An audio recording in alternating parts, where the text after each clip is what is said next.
আমরা ক্লাস 10 অর্থাৎ মাধ্যমিকের কোষে দেখি 1.5 যে অঙ্কগুলো আছে সেগুলো আমরা আজ করব।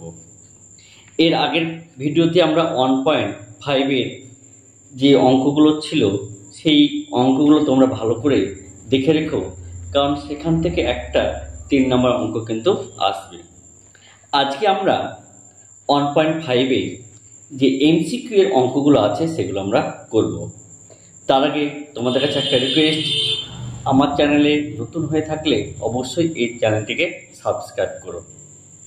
তাহলে শুরু করা যাক 12 নম্বর দাগের অর্থাৎ এ ভিএসএ অতি সংক্ষিপ্ত উত্তরধর্মী প্রশ্নের এ নাম্বারের যে অঙ্কগুলো আছে এমসিকিউ সেই অঙ্কগুলো করব।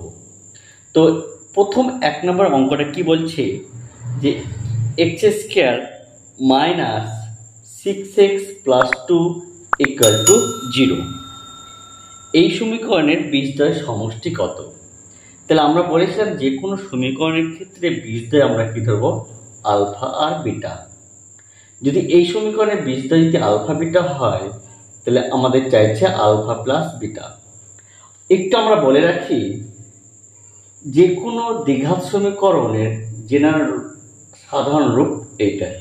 তাহলে এই সমীকরণের বীজদ্বয় যদি আলফা বিটা হয় তাহলে আমরা কি জানি যে আলফা প্লাস বিটা সমান সমান মাইনাস অর্থাৎ এক্স সহগ বাই x² সহগ। এটা কিন্তু আমরা আগে দেখেছি। তাহলে এখানে তাহলে আলফা প্লাস বিটার মান আমাকে বলেছে, তাহলে এখানে কি হবে? এই ফর্মুলা অনুযায়ী মাইনাস, এখানে এই বি মানে কি এক্স সহগ, তাহলে এখানে এক্স সহগ কত? -6, আর নিচে হরে কোনটা বসে? x² সহগ, তাহলে এখানে x² সহগ কত? 1, তাহলে এই মাইনাস মানে +6। তাহলে আমরা কিন্তু এমসিকিউ এর একের যে অ্যান্সার সেটা কি হবে? এটার ক্ষেত্রে সি নাম্বারের অ্যান্সারটা কিন্তু হবে। তাহলে এটা কিন্তু আমরা বুঝতে পেরেছি। তাহলে এবার আমরা দ্বিতীয় নম্বর অঙ্কটা করব। দ্বিতীয় নম্বর অঙ্কটা কি বলছে যে x² - 3x + k = 10। তাহলে এই সমীকরণের বীজদ্বয়ের গুণফল কত বলেছে? -2। তাহলে k এর মানটা কত বের করতে হবে? তাহলে দেখো, আমরা বলেছিলাম যে কোনো দ্বিঘাত সমীকরণের যদি বীজদ্বয় আলফা বিটা হয় তাহলে তাদের বীজদ্বয়ের যোগফল -b/a, আর গুণফলটা তাহলে কি হবে? আলফা ইন্টু বিটা সমান সমান তাহলে কি হবে? এই যে ধ্রুবক পদ বাই x² সহগ, তাহলে এটা কত হবে? c/a। তাহলে আমরা ধরে নিতে পারি এই সমীকরণের বীজদ্বয় কত? Alpha, beta. তাহলে এই সমীকরণটাকে একটু যদি আমরা মডিফাই করি তাহলে আমরা কি বলতে পারি? x² - 3x + k, এই 10টাকে আমরা এই বাম দিকে নিয়ে এলাম, তাহলে এই দিকটা কত হবে? 0। তাহলে এই টোটাল পদটা কি হয়ে গেল? তোমার ধ্রুবক পদ। তাহলে আমাদের কি চাইছে? আমাদের বলে দিয়েছে বীজদ্বয়ের গুণফল, অর্থাৎ আলফা ইন্টু বিটা কত বলে দিয়েছে? আলফা ইন্টু বিটা -2 কিন্তু এটা বলে দিয়েছে। তাহলে আলফা ইন্টু বিটা অর্থাৎ এই সমীকরণের আলফা ইন্টু বিটা কত হবে?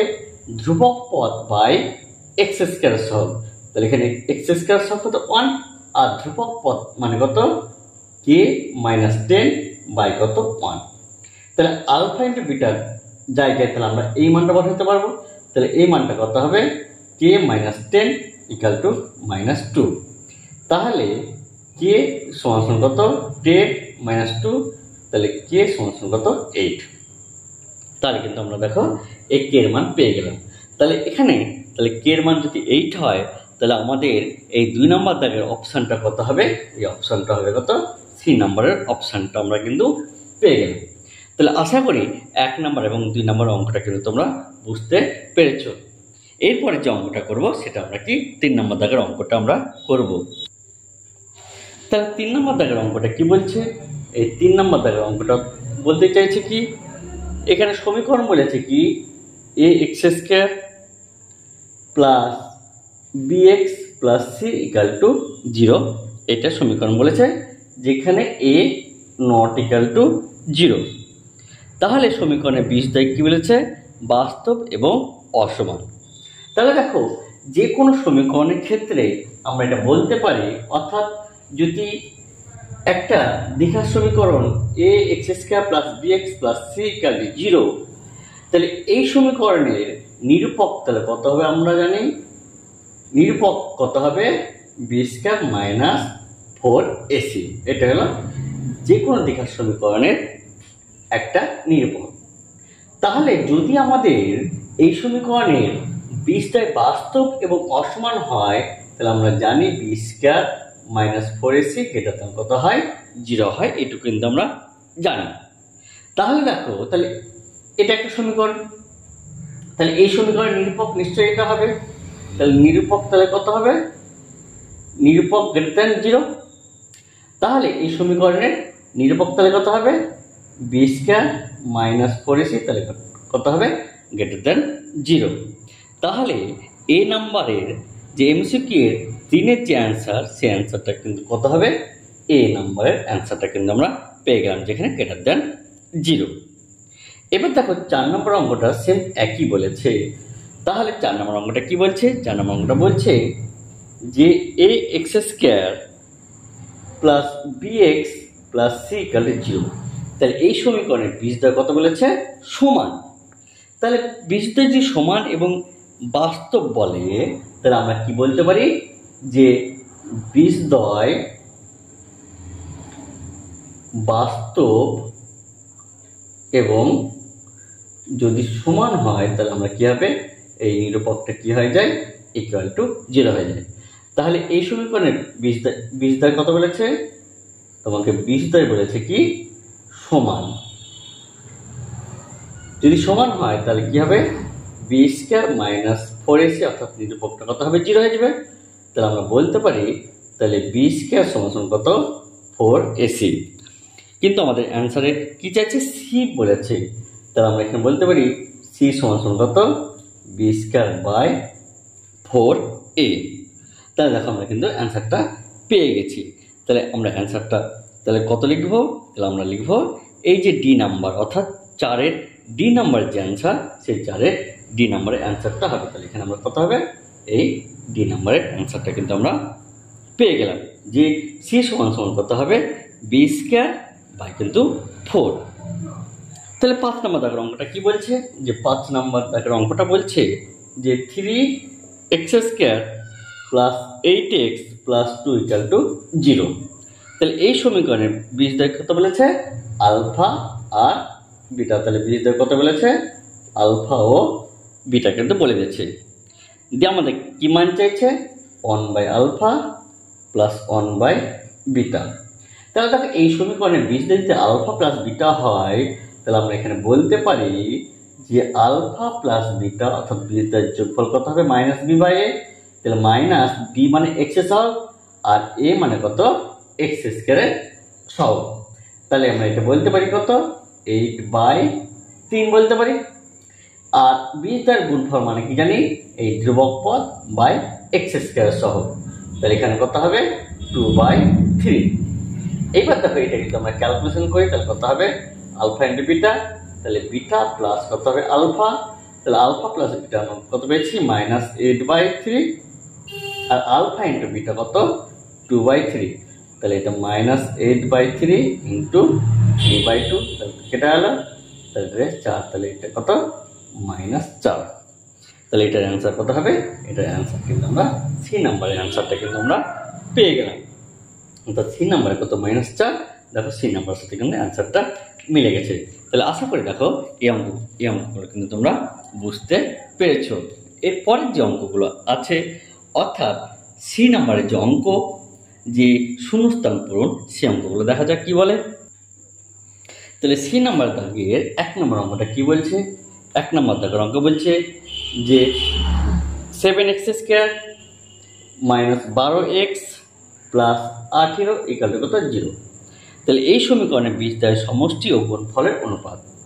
তাহলে এই সমীকরণের তাহলে বীজদ্বয় কত, আমরা আলফা কমা বিটা ধরে নিলাম।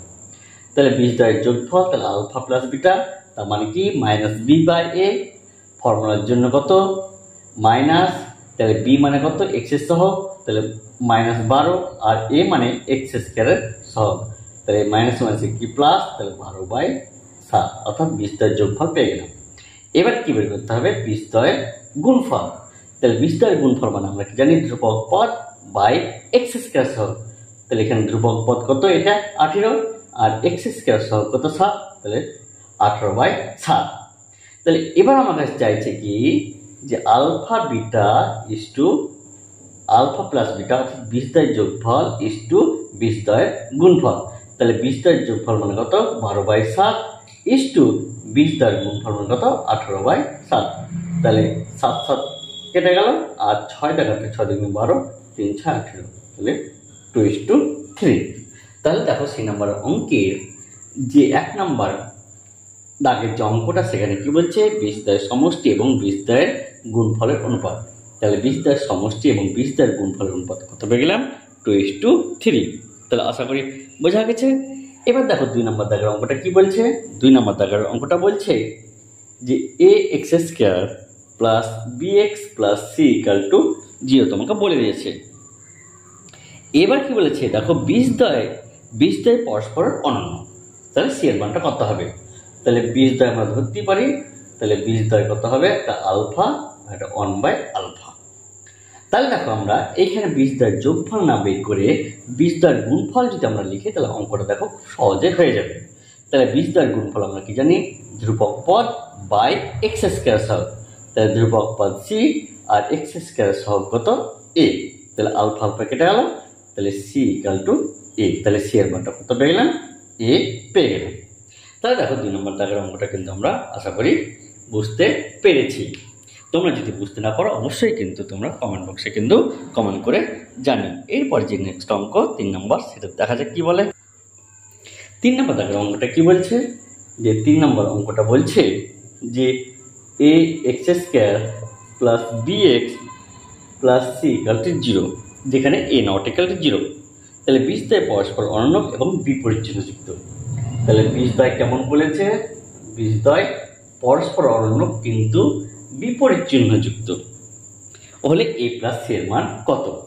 তাহলে দেখো আমরা 20 যদি যোগফল বের করি, তাহলে কত এটা হবে। তাহলে যোগফল মানে আমরা জানি কি জানি, যে মাইনাস b/a, b মানে x সহগ আর a মানে x স্কয়ার সহগ। তাহলে এটা কত হবে, আলফা মাইনাস 1/α কত, মাইনাস b/a। আজ যদি আমরা গুণফল বের করি, আলফা ইন্টু মাইনাস 1/α, তাহলে এটা কত হবে, c/a। তাহলে দেখো কেটে গেল, আলফা আলফা কেটে গেল, তাহলে -1 = c/a। তাহলে কত হয়ে গেল, যে c সমান কত, -a। তাহলে এটা এদিকে নিচ্ছি, তাহলে a প্লাস c = 0। দেখো আমাদের চাইছে কি, a প্লাস c এর মান। তাহলে a প্লাস c এর মান কত পেলাম, 0 পেলাম। তাহলে আশা করি দেখো তোমরা অঙ্কগুলো বুঝতে পেরেছো। যদি বুঝতে না পারো তাহলে কিন্তু কমেন্ট বক্সে অবশ্যই কমেন্ট করে তোমরা জানাবে। তাহলে এখান থেকে কিন্তু তোমাদের কিন্তু অবজেক্টিভ আসারও কিন্তু একটা সম্ভাবনা আছে। তাহলে তোমার যদি ভিডিওটি ভালো লাগে তাহলে অবশ্যই এই ভিডিওটিকে লাইক এবং শেয়ার এবং কমেন্ট করবে। তাহলে আজকের ভিডিওটা এখানেই থাকলো, এর পরবর্তী ভিডিওতে আবার দেখা হবে। ধন্যবাদ।